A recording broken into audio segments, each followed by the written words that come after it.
Shashank defence expert ಆಗಿದ್ದೀರಿ. ನಿಮ್ಗೆ ಕೇಳ್ತಾ ಇದ್ದೀನಿ, ಇಲ್ಲಿ 2-3 ವಿಚಾರಗಳು ಬಹಳ ಇಂಪಾರ್ಟೆಂಟ್. ಒಂದು ದೇಶದ ಮೇಲೆ, ಆ ದೇಶದ ಉಗ್ರರ ನೆಲೆಗಳ ಮೇಲೆ ನಾವು ದಾಳಿ ಮಾಡೋದು ಎಷ್ಟು ಮುಖ್ಯ ಇದೆಯೋ, prevention is better than cure ಅಂತ ಹೇಳ್ತಾರೆ. ಕಾಯಿಲೆ ಬಂದಮೇಲೆ ಔಷಧಿ ತಗೊಳ್ಳೋದು ಇದ್ದೇ ಇರುತ್ತೆ, ಕಾಯಿಲೆ ಬರ್ದಂಗೆ ನೋಡ್ಕೊಳ್ಳೋದು ಅಂತ ಹೇಳಿ. ಈಗ ಬೇಹುಗಾರಿಕೆ ಅನ್ನೋದು ಇವತ್ತಿನ ಸಬ್ಜೆಕ್ಟಾ, ನಿನ್ನೆ ಸಬ್ಜೆಕ್ಟಾ? ಇದು ನೆನ್ನೆ ಬೆಳಗ್ಗೆಯಿಂದ ಬೇಹುಗಾರಿಕೆ ಶುರುವಾಗಿದೆಯಾ? ಏಪ್ರಿಲ್ ತಿಂಗಳ ಮಧ್ಯಭಾಗದಿಂದ ಬೇಹುಗಾರಿಕೆ ಶುರುವಾಗಿದೆಯಾ? ಇಲ್ಲ. ನಮ್ಮವರು ಹೋಗಿ ಅಲ್ಲಿ ಬೇಹುಗಾರಿಕೆ ಮಾಡಿರ್ತಾರೆ, ಅಲ್ಲಿಯವರು ಬಂದು ಇಲ್ಲೂ ಬೇಹುಗಾರಿಕೆ ಮಾಡಿರ್ತಾರೆ. ಇದು ಬೇಹುಗಾರಿಕೆ. ಇವತ್ತು ನಾವು ಯಾರನ್ನೋ 4-5 ಜನ ಹಿಡಿತಾ ಇದ್ದೀವಿ ಎಂದು ಮಾತ್ರಕ್ಕೆ ಬೇಹುಗಾರಿಕೆ ಮೇಲೂ ಕೂಡ ನಿಗಾ ಇಡದೇ ಇರೋಷ್ಟು ವೀಕ್ ಆಗಿದ್ವಾ ನಾವು? ಇಲ್ಲಿ ಯಾರು ರೀಲ್ ಸ್ಟಾರ್ ಇದ್ದಾರೆ, ಅವ್ರು ಯಾಕೆ ಐ ಲವ್ ಕರಾಚಿ ಅಂತ ಬರೀತಾರೆ, ಐ ಲವ್ ಇಸ್ಲಾಮಾಬಾದ್ ಅಂತ ಯಾಕೆ ಬರೀತಾರೆ ಅವರು? ಸೋಷಿಯಲ್ ಮೀಡಿಯಾ ಅಲ್ಲೇ ಯಾಕೆ ಮತ್ತೆ ಹೋಗ್ತಿದ್ದಾರೆ? ಇದು ನೆನ್ನೆ ಬೆಳಗ್ಗೆಯಿಂದನಾ ಇದು? ಇದಕ್ಕೆ ಮುಂಚೆ ಇಲ್ವಾ? ಸೊ ನಾನು ಒಟ್ಟೊಂದದಲ್ಲಿ ಹೇಳ್ತಾರೆ, ರಕ್ಷಣೆ ಅಂತ ಬಂದಾಗ ಬರೀ ನಾನು ಮಿಸೈಲ್ ನಿಲ್ಲಿಸಿದ್ದೀನಿ, S-400 ನಿಲ್ಲಿಸ್ಬಿಟ್ಟಿದ್ದೀನಿ, ಅಲ್ಲಿ ನಂತರ ಬ್ರಹ್ಮೋಸ್ ಇದೆ, ಅಗ್ನಿ ಇದೆ, ಇನ್ಯಾವುದೋ ನಂತರ ಡ್ರೋನ್ ಇದೆ.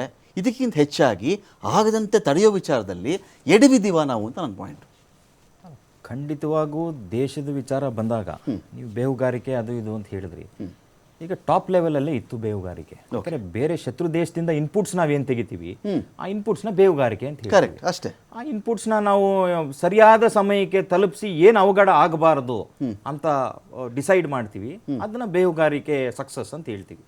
ಎಲ್ಲೋ ಕಡೆ ಆ ಇನ್ಪುಟ್ನ ನಾವು ತಗೊಂಡು ತಲುಪಿಸೋರಿಗೆ ನಾವು ಮಿಲಿಟರಿ ಇಂಟೆಲಿಜೆನ್ಸ್ಗೆ ತಲುಪಿಸಲ್ಲ ಅಂದಾಗ ಬೇಹುಗಾರಿಕೆ ಫೇಲ್ಯೂರ್ ಅಂತ ಹೇಳ್ತೀವಿ.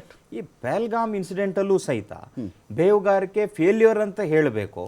ಇಲ್ಲಾಂದ್ರೆ ನೋಡಿ, ತಾವೂರ್ ರಾಣಾ ಅಂತ ಒಬ್ಬ ಮೋಸ್ಟ್ ವಾಂಟೆಡ್ ಟೆರರಿಸ್ಟ್ನ ನಾವು ಕರ್ಕೊಂಬಂದ್ವಲ್ಲ ಅಮೆರಿಕದಿಂದ. ಅಮೆರಿಕ ಇಂಟೆಲಿಜೆನ್ಸ್ ಕೂಡ ಹೇಳಿತ್ತು ಯಾರಿಗೆ? ಭಾರತ ದೇಶಕ್ಕೆ. ನೋಡಿ, ತಾವೂರ್ ರಾಣಾ ಅವನ OGWs ಏನಿದ್ದಾರೆ, ಓವರ್ ಗ್ರೌಂಡ್ ವರ್ಕರ್ಸ್ ಏನಿದ್ದಾರೆ, ಜಮ್ಮು ಕಾಶ್ಮೀರದಲ್ಲಾಗ್ಲಿ ಬೇರೆ ಇಂಡಿಯಾದಲ್ಲಾಗ್ಲಿ ತೀರಾ ತಳ ಊರಿರುವಂತವ್ರು, ಸ್ವಲ್ಪ ನಿಮಗೆ ತೊಂದರೆ ಆಗ್ಬೋದು ಅಂತ ಅವರು ಕೂಡ ಇಂಟೆಲಿಜೆನ್ಸ್ ಕೊಟ್ಟಿದ್ರು ಭಾರತ ದೇಶಕ್ಕೆ.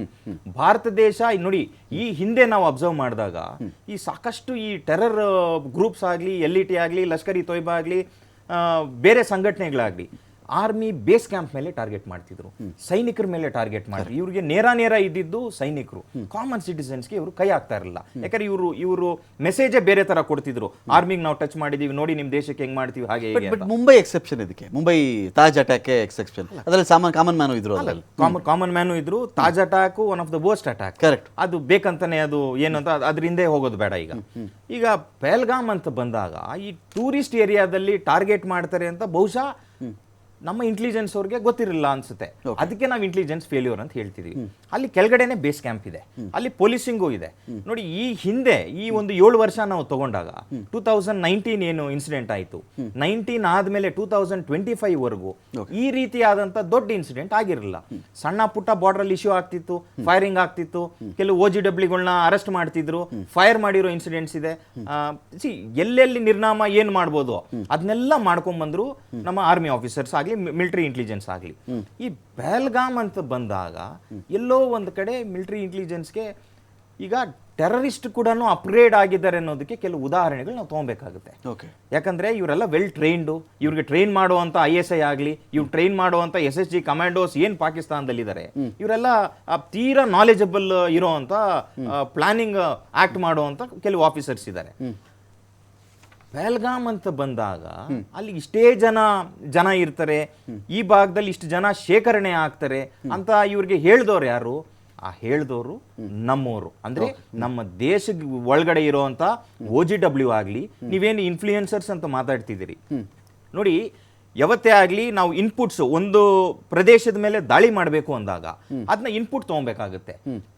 ಪಿನ್ ಟು ಪಿನ್ ಇನ್ಪುಟ್ ಇವ್ರಿಗೆ ಒಂದು ಯೂಟ್ಯೂಬ್ ಇಂದ ಸಿಕ್ಕಿದೆ. ಯಾರೋ ಒಬ್ರು ಇನ್ಫ್ಲೂಯೆನ್ಸರ್ ಟಾಪ್ ಟು ಬಾಟಮ್ ಎಲ್ಲಿ ಮರ ಇದೆ, ಎಲ್ಲಿ ಗಿಡ ಇದೆ, ಎಲ್ಲಿ ಏನಿದೆ, ಪ್ರತಿಯೊಂದನ್ನು ಒಂದು ವಿಡಿಯೋ ಮಾಡಿ ಈ ರೇಂಜ್ಗೆ ಬೇಹುಗಾರಿಕೆ ಮಾಡಿ ಶತ್ರು ದೇಶಕ್ಕೆ ಕೊಡ್ತಾರೆ ಅಂದಾಗ ಶತ್ರುಗಳು ಸರ್ವೇ ಸಾಮಾನ್ಯವಾಗಿ. ನಟರಾಜ್ ಗೌಡ್ರೆ, ಈ ಇನ್ಫ್ಲೂಯೆನ್ಸರ್ಸು ಅಥವಾ ನೀವು ಯೂಟ್ಯೂಬ್ ಅಂತ ಕರಿತೀರೋ, ನಿಮ್ಗೀಗ ಬೇಕಾದ್ರೆ ನೀವು ಮೊಬೈಲ್ ಚೆಕ್ ಮಾಡಬಹುದು, ಯುಕ್ರೇನ್ ನೋಡಬೇಕು ಅಂತ ಬಯಸಿ ನೀವು, ಯುಕ್ರೇನ್ ನಾನು 3D ನೋಡ್ಬೇಕು ಇವತ್ತಿಗೆ, ನಾನು ಯುಕ್ರೇನ್ ನಾನು ಹೋದಂತೆ ಭಾಸವಾಗಬೇಕು ಅಂತ ಬಂದರೆ ಸುಮ್ಮನೆ ಸರ್ಚ್ ಕೊಡಿ ನೀವು. ಈಗ ಬೇಹುಗಾರಿಕೆ ನಮ್ಗೆ ಗೊತ್ತಿಲ್ಲ, ಬಿಟ್ಬಿಡಿ, ಆ ಸಬ್ಜೆಕ್ಟೇ ಬಿಟ್ಬಿಡಿ. ಯುಕ್ರೇನ್ನ ಮೂಲೆ ಎಕ್ಸ್ಪ್ಲೈನ್ ಮಾಡುವಂಥ 1000 ವಿಡಿಯೋಸ್ ನಿಮ್ಗೆ ಈಗಲೇ ಸಿಗ್ತದೆ. Ukraine before and Ukraine after check ಮಾಡ್ಕೊಳ್ಳಿ. ಆಯ್ತು, ಯುಕ್ರೇನ್ ಬಿಟ್ಬಿಡಿ. ಈಗ ನೀವು ಪಾಕಿಸ್ತಾನ ನೋಡಬೇಕು ಅಂದ್ಕೊಳ್ಳಿ, ಫರ್ಗೆಟ್ ಅಬೌಟ್ ಇಂಡಿಯಾ. ಪಾಕಿಸ್ತಾನ ನೋಡಬೇಕು ಅಂತ ಅಂದ್ಕೊಂಡ್ರು ಕೂಡ ನಿಮಗೆ ಲಾಹೋರ್ ಹೆಂಗಿದೆ, ಪೆಶಾವರ್ ಹೆಂಗಿದೆ, ರಾವಲ್ಪಿಂಡಿ ಹೆಂಗಿದೆ, ಸ್ಟೇಡಿಯಂ ಹೆಂಗಿದೆ, ಪ್ರತಿಯೊಬ್ಬರ ಇನ್ಫ್ಲೂಯೆನ್ಸರು ಅದ್ರ ಬಗ್ಗೆ ವಿಡಿಯೋ ಮಾಡಿರ್ತಾನೆ. ಇಂಡಿಯಾದವನೇ ಮಾಡಬೇಕು ಅಂತ ಏನಿಲ್ಲ. ಹೌದೌದು. ಪಾಕಿಸ್ತಾನದವನು ತಾಜ್ ಮಹಲ್ ಬಗ್ಗೆ ಏನಿದೆ, ಯಾರು ಜ್ಯೋತಿ ಮಾಡೇ ನಮ್ಮ ತಾಜ್ ಮಹಲ್ ಬಗ್ಗೆ ಗೊತ್ತಾಗಬೇಕಾ, ರೆಡ್ ಫೋರ್ಟ್ ಬಗ್ಗೆ ಇವರು ವಿಡಿಯೋ ಮಾಡಿ ನಮ್ಗೆ ಗೊತ್ತಾಗಬೇಕು, ಹಾಗೇನಿಲ್ಲ. ಸೋಷಿಯಲ್ ಮೀಡಿಯಾ ಯಾವತ್ತು ಗ್ಲೋಬಲೈಸೇಷನ್ ಯಾವ ಥರ ಇಡೀ ವಿಶ್ವಕ್ಕೆ ನಮ್ಮನ್ನು ಪರಿಚಯಿಸ್ಕೊಂಡಿದೆಯೋ, ಸೋಷಿಯಲ್ ಮೀಡಿಯಾನೂ ಹಾಗೆ. ನೀವು ಯಾವ ದೇಶನ ಬೇಕಾದ್ರೆ ಒಂದು ಬೀಚ್ ಸರ್ಚ್ ಕೊಡಿ, ಅಲ್ಲಿ ಯೂಟ್ಯೂಬಲ್ಲಿ ಸರ್ಚ್ ಕೊಡಿ, ಆ ಬೀಚ್ ಬಗ್ಗೆ ಪಿನ್ ಟು ಪಿನ್ ಎಕ್ಸ್ಪ್ಲೇನ್ ಮಾಡೋದು ಸಿಗ್ತವೆ. ಹಾಗಾಗಿ ಇವ್ರ್ಯಾರು ಅಲ್ಲಿ ಬೇಹುಗಾರಿಕೆ ಮಾಡಿಲ್ಲ ಅಂತ ಹೇಳ್ತಾ ಇಲ್ಲ. 12 ಜನ ಇವರು ಅರೆಸ್ಟ್ ಆಗಿರೋ. ನೌಮನ್ ಇಲಾಹಿ ಇದ್ದಾನೆ, ಜ್ಯೋತಿ, ದೇವೇಂದ್ರ ಸಿಂಗು, ಅರ್ಮಾನು, ಶಹಜಾದು, ಮೊಹಮ್ಮದ್ ಮುರ್ತಾಜಾ ಅಲಿ, ಗುಜಲಾ, ಯಮೀನ್ ಮೊಹಮ್ಮದ್, ಹನೀಫ್, ಸುಪ್ರೀತು, ಕರಣಬೀರ್ ಸಿಂಗು, ಮೊಹಮ್ಮದ್ ತಾರಿಕ್, ಈ ಥರದವ್ರು ಬ್ಲಾಗರ್ ಇದ್ದಾರೆ, ವಿದ್ಯಾರ್ಥಿಗಳಿದ್ದಾರೆ, ಇನ್ಫ್ಲೂಯೆನ್ಸಸ್ ಎಲ್ಲರೂ ಇದ್ದಾರೆ ಇದರಲ್ಲಿ. ನನ್ನ ಪಾಯಿಂಟ್ ಇಲ್ಲಿ ಈಗ ಇವಳು ಏನು ಹೋಗಿ ಐ ಲವ್ ಲಾಹೋರ್ ಅಂತ ಬರೆದುಬಿಟ್ಲು, ಇಲ್ಲಿ ಯಾವುದೋ ಇಫ್ತಾರ್ ಕೂಟದಲ್ಲಿ ಕೂತ್ಕೊಂಡ್ಬಿಟ್ಟಿದ್ಲು, ಅವನು ಯಾರೋ ಡ್ಯಾನಿಶ್ ಜೊತೆಲಿ ಇವಳು 15 ನಿಮಿಷ ಇದ್ಲು. ಈ ವಿಷಯ ನನಗೆ ನಿನ್ನೆ ಬೆಳಿಗ್ಗೆ ಗೊತ್ತಾಗಬೇಕಾ ನಮ್ಮ ದೇಶಕ್ಕೆ ಅಂತ ನನ್ನ ಫಸ್ಟ್ ಪಾಯಿಂಟ್. ನೀವು ಯಾವ ದೇಶದ ಬಗ್ಗೆ ಸರ್ಚ್ ಕೊಡಿ ಇವತ್ತಿಗೆ, ಇಲ್ಲ ಬರೀ ಈ ರೆಡ್ ಫೋರ್ಟ್ ನಾನು ಇದನ್ನ ಮಾತಾಡ್ತಿಲ್ಲ, ಯುಕ್ರೇನ್ ಆದ್ರೂ ಕೊಡಿ, ಅಫ್ಘಾನಿಸ್ತಾನ ಅಂತ ಕೊಡಿ, ನಿಮಗೆ ಅದ್ರ ಬಗ್ಗೆ ರಮಕಾಂತ್ ಏನಾಗ್ತದೆ ಅಂದ್ರೆ ಅದಾಗಾದ್ರೆ ಅದು ಇದಕ್ಕೆ ನಾವು ಕರೆಕ್ಟ್ ಮಾಡಬಹುದಾ? ಇಲ್ಲ ನೋಡಿ, ಪರ್ಟಿಕ್ಯುಲರ್ ಆಗಿ ಈ ಇನ್ಸಿಡೆಂಟ್ ನಾನು ಸಪ್ರೇಟ್ ಹೇಳೋದಾದ್ರೆ ಈ ಕಂಟೆಂಟ್ ಅನ್ನೋದಿದೆಯಲ್ಲ, ಕರೆಕ್ಟ್, ಈಗ ವಿಡಿಯೋ ಫಾರ್ಮ್ಯಾಟ್ಸ್ ಅಲ್ಲಿ ಇದೆ. ನೀವು ಗನ್ ಮಾಡೋದಂಗೆ ಅಂತ ಕೊಡಿ ಬರುತ್ತೆ, ಬಾಂಬ್ ಮಾಡೋದಂಗೆ ಅಂತ ಬೇಕು, ವಿಡಿಯೋ ಫಾರ್ಮ್ಯಾಟ್ಸ್ ಅಲ್ಲಿ ಎಲ್ಲ ಪ್ರಪಂಚದಲ್ಲಿ ಇರ್ತಕ್ಕಂಥ ಎಲ್ಲ ಕಂಟೆಂಟ್ ವಿಡಿಯೋ ಫಾರ್ಮ್ಯಾಟ್ಸ್ ಅಲ್ಲಿ ಇದೆ. Correct. Each and every place ಬಗ್ಗೆ ಇನ್ಫಾರ್ಮೇಶನ್ ಇದೆ. ಅದು ಇತಿಹಾಸದಿಂದ ಹಿಡಿದು ಪ್ರೆಸೆಂಟ್ ಹೆಂಗಿದೆ, ಮುಂದೆ ಜ್ಯೋತಿ ಹೇಳಿದ್ರು ನಿಜ, ಜ್ಯೋತಿ ಅದನ್ನ ಹೇಳಿದ್ರು ನಿಜ, ಅದೇ ನಿಜ. ಆ ತರ ವಿಡಿಯೋ ಕಂಟೆಂಟ್ ಎಲ್ಲಾ ಕಡೆ ಬಹಳ ಸಿಗುತ್ತೆ, ಎಲ್ಲ ಇನ್ಫಾರ್ಮೇಶನ್ ಸಿಗುತ್ತೆ. ಅದು ಇನ್ಫಾರ್ಮೇಶನ್ಗೋಸ್ಕರ ಅದನ್ನ ಶತ್ರು ದೇಶದವರು ಅವರ ಅನುಕೂಲಕ್ಕೋಸ್ಕರ ಅದನ್ನ ಹೆಂಗೆ ಉಪಯೋಗಿಸಬೇಕು, ಹೆಂಗ್ ಮಾಡ್ಬೇಕಂದ್ರೆ ಅದನ್ನ ಎಕ್ಸ್ಪೆಕ್ಟ್ ಮಾಡಿರ್ತಾರೆ. ಅದು ಎಸ್ಪೆಷಲಿ ಈ ಇನ್ಫ್ಲೂಯೆನ್ಸರ್ಗಳು ಬಂದಾಗ, ಎಸ್ಪೆಷಲಿ ಆ ಜ್ಯೋತಿ ಮಲ್ಹೋತ್ರಾ ಅನ್ನೋರು ಪಾಕಿಸ್ತಾನ ಬಾರ್ಡರ್ಗೆ ವಾಕಲ್ಲಿ ಅವರು ಕ್ರಾಸ್ ಮಾಡಬೇಕಾದ್ರೆ ನಾನು ಹರಿಯಾಣ ಬಿಜೆಪಿಗಳು ಅಂತ ಹೇಳ್ತಾಳೆ. ಓಕೆ, ಸಿ ಅದು ಒಂದು ಬಹಳ damaging as a BJP political ಪಾರ್ಟಿಗೆ, ಅದು ಡ್ಯಾಮೇಜಿಂಗು. ಆಮೇಲೆ ಆಕೆ ಮಾಡಿರತಕ್ಕಂತಹ ಸ್ನೇಹ ಯಾರ್ದು, ಆಕೆದೇನು ಕೆಲಸ, ಒಂದು ವಿಸಿಟಿಂಗ್ ಟೂರಿಸ್ಟ್ ಪ್ಲೇಸ್ಗಳಿಗೆ ಹೋಗಿ ಪಾಕಿಸ್ತಾನ ಕರಾಚಿ ನೋಡ್ಕೊಂಬರೋ ದೊಡ್ಡ ವಿಷಯ ಆಗೋದಿಲ್ಲ, ಅದನ್ನ ಬಿರಿಯಾನಿ ತಿನ್ಕೊಂಬ ದೊಡ್ಡ ವಿಷಯ ಆಗೋದಿಲ್ಲ. ಆದರೆ ಆಕೆ ಹೈಕಮಿಷನ್ ಜೊತೆಗೆ ಭೇಟಿ ಮಾಡೋದು, ಇಲ್ಲಿಂದ ಯಾರು ಎಕ್ಸ್ಪೆಲ್ ಆಗಿರ್ತಕ್ಕಂಥ ಆಫೀಸರ್ನ ಅಲ್ಲಿ ಹೋಗಿ ಭೇಟಿ ಮಾಡೋವಂಥದ್ದು, ಅವೆಲ್ಲ ಇದಾವಲ್ಲ, ಅದು ಒಳ್ಳೆ ಬೆಳವಣಿಗೆ ಅಲ್ಲ. ಅದು ಅದರೊಳಗೆ ನಿಜವಾಗ್ಲೂ, ಯಾಕಂದ್ರೆ ಸಾಧ್ಯನೇ ಇಲ್ಲ ಇಲ್ಲಿಂದ ಒಬ್ಬರು ಇರ್ತಾರೆ, ಯಾರು ಒಪ್ಪಲಿ ಬಿಡ್ಲಿ, ನಮ್ಮ ಬೇಹುಗಾರ ಆ ದೇಶ ಕೆಲಸ ಮಾಡ್ತಾರ್ರಿ. ಐ ಅಗ್ರಿ, ಗೂಢಚಾರಿಕೆ ಅದನ್ನೇ ಇರೋದು. ನಾನು ಕೇಳಿಸ್ಕೊಳ್ಳಿ, ಅದು ದೇಶ ಬ್ಲಾಕ್ ಟೈಗರ್ ಇರ್ಲಿಲ್ವಾ ನಮ್ಮಲ್ಲಿ ತಾಂತ್ರಿಕ, ನಾವು ಆ ತರ ಮಾಡ್ತೇವೆ.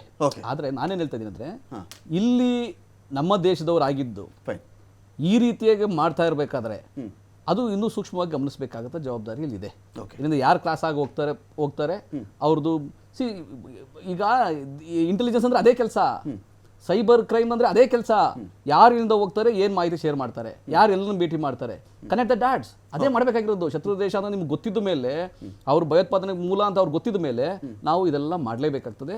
ಎಸ್ಪೆಷಲಿ ಜ್ಯೋತಿ ಮಲ್ಹೋತ್ರಾ ಅನ್ನೋ ಒಂದು ಏನು ಅರೆಸ್ಟ್ ಆಗಿದ್ದಾರೆ, ಆ ಆರೋಪಿ ಈ ರೀತಿಯ ಕೆಲಸವನ್ನ ಮಾಡಿದ್ದಾರೆ. ಅದು ಒಂದು ಸೂಕ್ಷ್ಮ ಗಂಭೀರವಾಗಿ ಪರಿಗಣಿಸಲೇಬೇಕು. ಯಾಕಂದ್ರೆ ಅಲ್ಲಿ ಇಂಪಾರ್ಟೆಂಟ್ ಏನಂದ್ರೆ, ಪಾಕಿಸ್ತಾನ ಹೈಕಮಿಷನ್ ಮೀಟ್ ಮಾಡೋದು ಮತ್ತೆ ಇಲ್ಲಿಂದ ಎಕ್ಸ್ಪೆಲ್ ಆಗಿರತಕ್ಕಂಥ ಅಫಿಷಿಯಲ್ ಅಲ್ಲೋಗಿ ಮೀಟ್ ಮಾಡೋದಿದೆಯಲ್ಲ, ಅದು ಕ್ರೈಮ್.